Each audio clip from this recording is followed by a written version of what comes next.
colleague and a dear friend that I've worked with firsthand and been very, very fortunate to know for many years, and we're really grateful for her in coming up from Melbourne today, as all the keynote speakers are travelling interstate.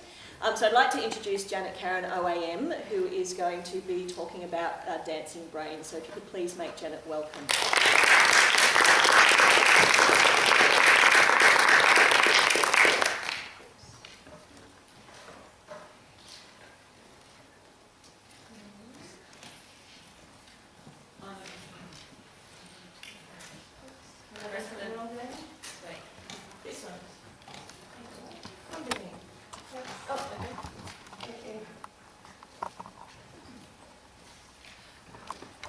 Good morning, everybody.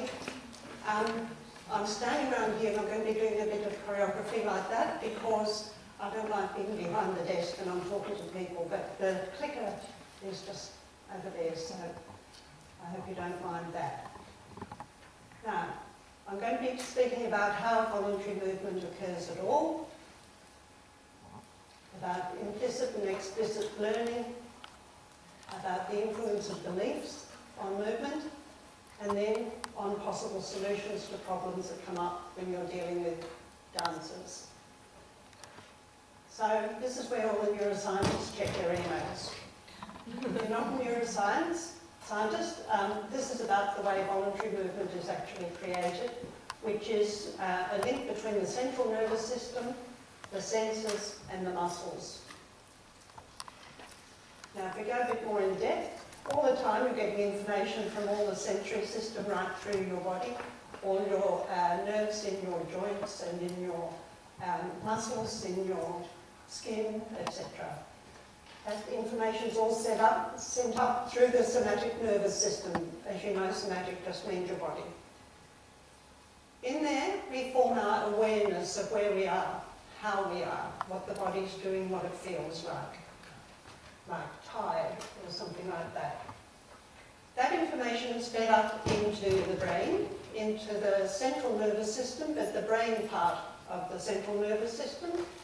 And that's where, if you want to move, you formulate an intention or an idea or an image or something like that. So it could be press the cursor, it could be eat an apple, it could be arabesque.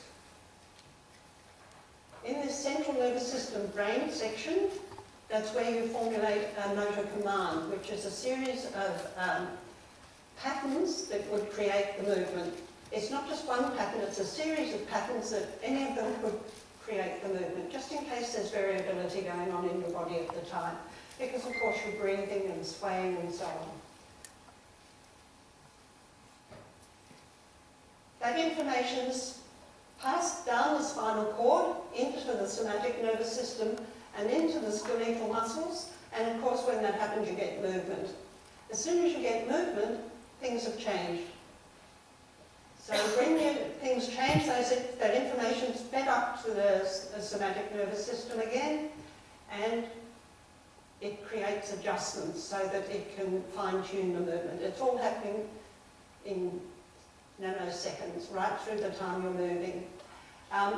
Normally, the change is only processed through the spinal cord, but if a bit more complicated adjustment is needed, it'll be through the brain. The messages will go up to the central nervous system brain section and tell the body how to adjust to what's happening to get what you want, which is that intention or idea.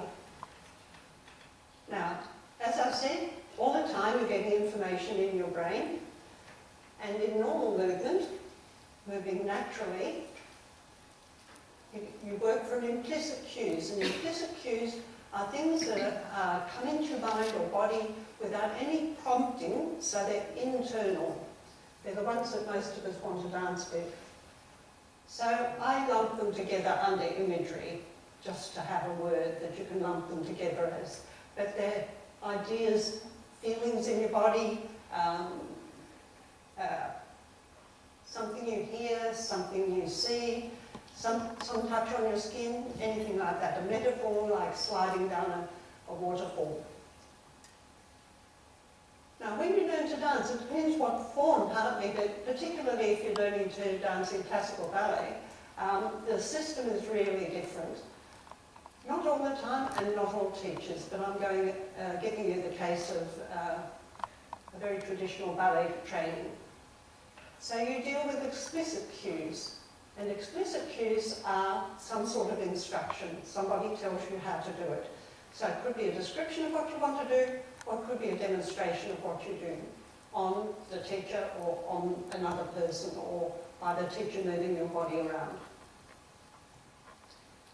So implicit learning is the learning that goes on right from before you're born. And in this case, you've got sight and touch and imagery. The baby can see that ball moving around, wants to touch the ball, so it creates a movement in order to achieve that wish that the baby has. Here's a little bit more complicated because the child is making a movement in order to achieve something else. So he's touching the light switch in order to make the light go on. So it's a bit more sophisticated use of the motor system. And here's a very sophisticated use of the motor system.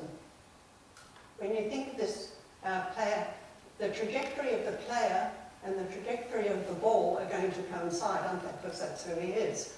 But it's pretty amazing when you think of the combination of those cues coming into the somatic nervous system and creating a shot. Here's another example of implicit learning or imagery. So you have an idea in your mind, and that's all you need to create the movement. Now, it would be very hard to teach somebody to do this exactly like this because there's a feeling of push-pull. It's not just that his body is arranged in a certain way. It comes through an image. And here we have a different type of imagery. Now, the cellist might look at notes on the page, but when he looks at those dots and things, he doesn't see notes, he hears the sound. This is assuming he's an advanced expert cellist. So he has the sound, and he also has some sort of imagery that he's trying to convey. So although you could say the notes on the page are not somatic, what you're seeing are not implicit, the actual sounds he hears and the emotion that he wants to convey, they are implicit.